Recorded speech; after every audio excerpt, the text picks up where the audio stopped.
ഇനി ആഗോള കാലാവസ്ഥയിൽ മാറ്റം വരും. എൽ നിനോ കൂടുതൽ ശക്തി പ്രാപിക്കുമെന്ന് മുന്നറിയിപ്പ്. മൺസൂൺ ദുർബലപ്പെടാനും വരൾച്ചയിലേക്ക് നയിക്കാനും സാധ്യതയുണ്ട്. ആഗോള കാലാവസ്ഥയിൽ മാറ്റം സംഭവിക്കുന്നു. പ്രവചനാതീതവും അതിരൂക്ഷവുമായ കാലാവസ്ഥാ വ്യതിയാനങ്ങൾ സംഭവിക്കാൻ പോകുന്നതായി ലോക കാലാവസ്ഥാ വകുപ്പ് മുന്നറിയിപ്പ് നൽകുന്നു. വരും മാസങ്ങളിൽ ഏഷ്യൻ ഭൂഖണ്ഡം സാക്ഷ്യം വഹിക്കാൻ പോകുന്നത് വലിയ കാലാവസ്ഥാ മാറ്റത്തിനായിരിക്കും. മധ്യകിഴക്കൻ പസഫിക് സമുദ്രത്തിലെ സമുദ്രോപരിതല താപനിലയിലുണ്ടാകുന്ന അസാധാരണമായ വർധനവാണ് എൽ നിനോ സംഭവിക്കാൻ കാരണം. മനുഷ്യനിർമ്മിതമായ ആഗോളതാപനവുമായി കൂടിച്ചേരുമ്പോൾ ആഘാതം ഇരട്ടിയാകുമെന്നാണ് മുന്നറിയിപ്പ്. ഇന്ത്യ ഉൾപ്പെടുന്ന ദക്ഷിണേന്ത്യൻ രാജ്യങ്ങളിൽ വരാനിരിക്കുന്ന മൺസൂൺ ദുർബലപ്പെടാനും കടുത്ത വരൾച്ചയിലേക്കും ഉഷ്ണതരംഗങ്ങളിലേക്കും നയിക്കാനും സാധ്യതയുണ്ടെന്ന് വിദഗ്ധർ ചൂണ്ടിക്കാട്ടുന്നു. കേരളത്തിലടക്കം ശരാശരിയേക്കാൾ ഉയർന്ന താപനില സംഭവിക്കാൻ കാരണമാകും.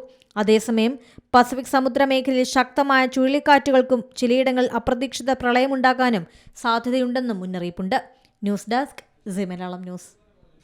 ഏറ്റവും പുതിയ വാർത്തകളും വിശേഷങ്ങളും വിരൽ തുമ്പിലറിയാൻ സീ മലയാളം ന്യൂസ് എല്ലാ ഡിജിറ്റൽ പ്ലാറ്റ്ഫോമുകളിലും ലഭ്യം.